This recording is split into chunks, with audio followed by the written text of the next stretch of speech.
The martyrs of history were Nazis. And our honored dead who gave their lives to stop the advance of the Nazis didn't die in vain.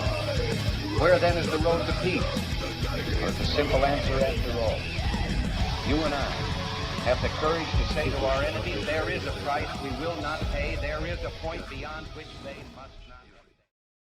Yeah. One thing that I finally understood but I don't agree is the you hear the stuff about like voter ID being racist, right? Yeah. And it's of course to a Swedish person that's so weird because it's not in I don't know if there ever was a time when you could vote without an ID in Sweden. So that's not an issue at all. Yeah. But I understand, and of course the idea of that being racist is built on the idea that like minorities are stupid and they just can't get a identification of any kind. Exactly. But everyone is supposed to get a vax passport, so that's possible. Yeah. However, so the idea is built on the, what do you call it? The whole bless your heart, or well, bless your yeah, heart type thing, you know. Yeah, like a condescending racism. Yes. So, but the connection that I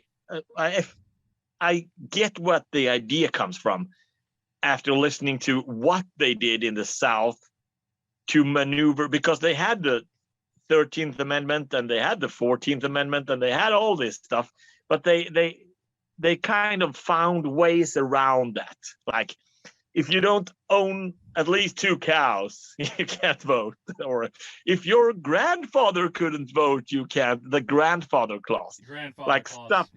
Stuff like that gets you around the Constitution. Yes. Yeah. So I get how you get suspicious to every but at the same time, you have to be a raging racist to believe that minorities can't get an ID. Exactly. When they can get but I mean the idea of stuff not being obviously racism, but being put in place to, you know, kind of make it harder. Yeah. I get where it comes from after learning how, like, what maneuvers they took to get people back in slavery, more or less, but the sharecropping and stuff like that. Yeah, well, and that's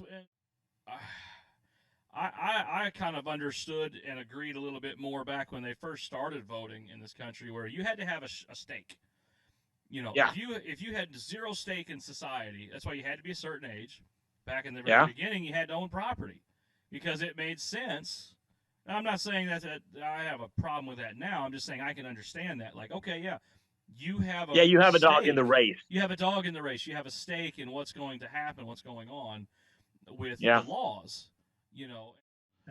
So you got one thing is pretty clear. As long as I'm very happy you don't have to have property to vote. Yeah. But as long as you have to have property to vote, nobody's gonna vote to abolish property. That's right. That's exactly one of the right. things. The Lord is my shepherd. I shall not want for nothing. He makes me lie down in the green pasture. And therein lies He the greases road up to my war. head with oil. Because those he gives me voices kung don't fu speak in the for the face rest of my of us. enemy.